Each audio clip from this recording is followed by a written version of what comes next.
So, in the previous section, we talked about the properties of electric current, and we say that the properties of electric current are three. The first one is the current intensity, the second is the potential difference, and the third is the electric resistance. And today, inshallah, we're going to talk about the electric current and cells. What are the difference between the electric current sources? So, if you have a question now, what are the sources of electric current? According to the sources of electric current, we have two sources of electric current. The first one is the electrochemical cell, like for example, like dry cell and batteries. The second one is the electric generator, or in other words, dynamo. The main idea of both is the electrochemical cell is converting between chemical energy stored inside the cell to electric energy. The second one is the electric generator, which is dynamo, which is the main idea. The idea of working for the dynamo is changing from mechanical energy or kinetic energy into electric energy.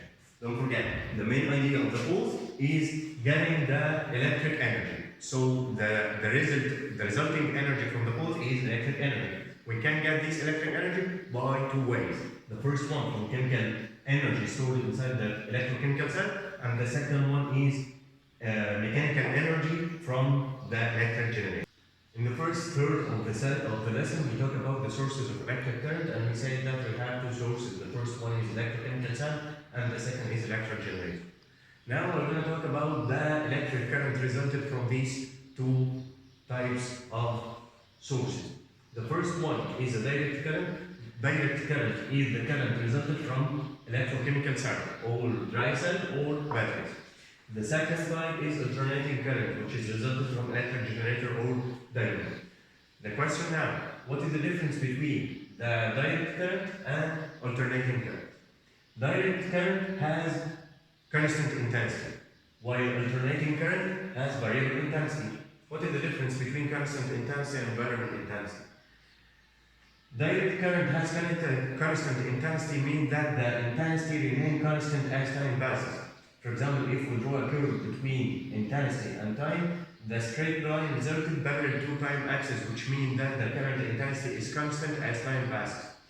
While if we talk about the alternating current, which has variable intensity, that means that the intensity is varies according to the time. As the time increases, the intensity increase and decrease. This is because that the current intensity increases when the current moves in a certain direction, and then decreases when the current moves in the opposite direction. That means that the direct current moves in one direction only, while the alternating current moves into opposite direction.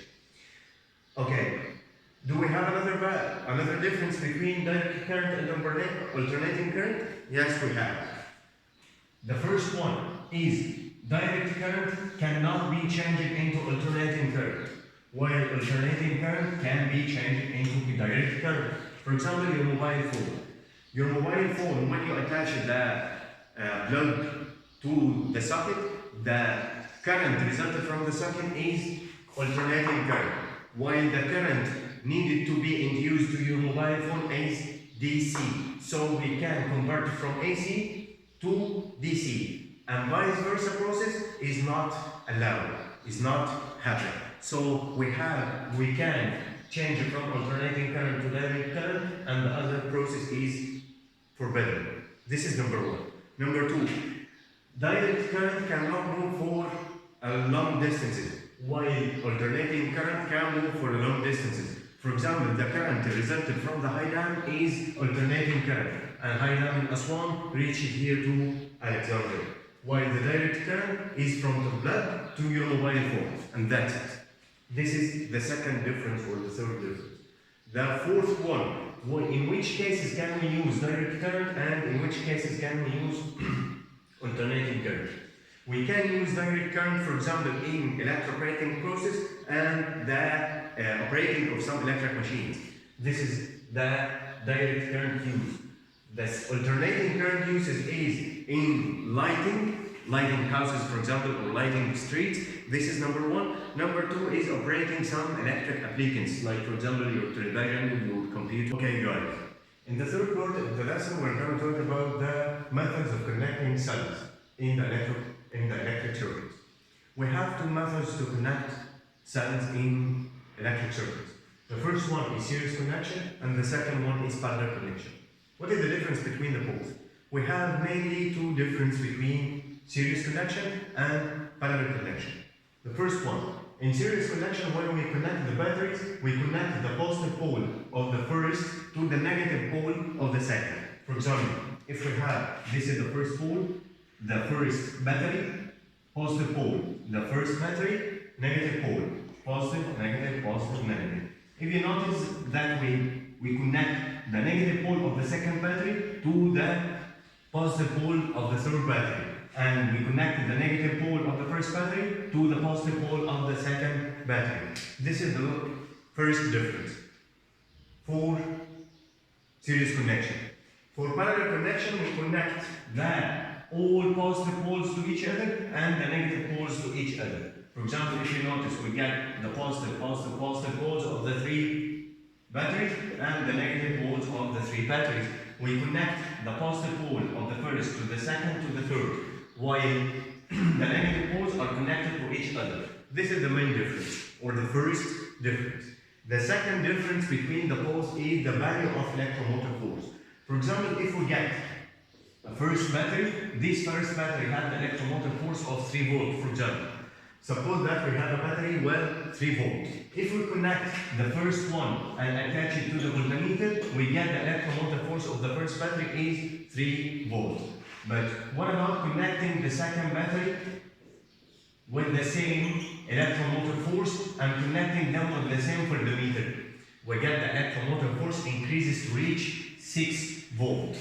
What about connecting one more battery and connected the same with the same voltmeter? We're going to find the electromotive force of the battery in the third case equal 9 volt. So the potential difference increases from 3 to 6 to 9 as the number of batteries increases. So if we have the first one, if we have one battery, the electromotive force is 3. If we have 2 batteries, the electromotive force is 6. If we have 3 batteries, we have the electromotive force equal 9. So as the number of batteries increases, the electromotive force of the cell connected increases. So there is a direct relation between the electromotive force and the number of cells in series connection.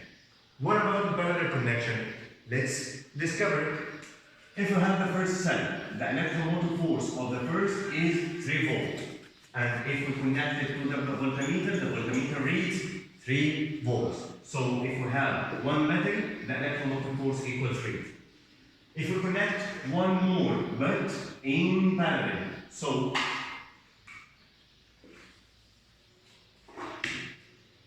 this is the first,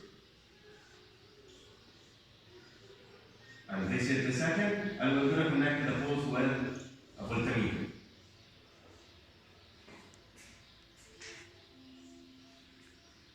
When we connect these two cells into parallel, the resultant electromotive force will be equal 3 also. So the voltmeter, either we have one electric cell or 2 in parallel, connected in parallel, the result will be 3 volts. So if the number of cells increases to 2, the electromotive force is also 3.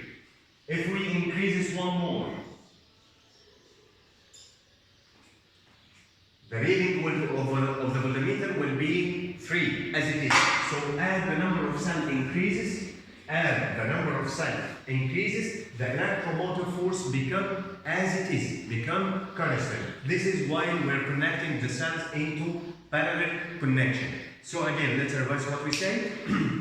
The first, we have 2 types of electric connection. The first one is series connection and the second is parallel connection.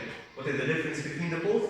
In series connection, firstly, the negative pole is attached to the positive pole and the negative attached to the positive, and so on. This is number 1. Number 2, the electromotive force of the cells equal the number of cells connected multiplied by the electromotive force of each. This is number 1. What about parallel connection? In parallel connection, number 1, positive poles of all batteries are connected to each other, while negative pole of all batteries are connected to each other. This is number 1. Number 2, the electromotive force of any number of batteries connected in parallel is constant, as it is. So the resultant graph between electromotive force and the number of cells is a straight line parallel to number of cell axis.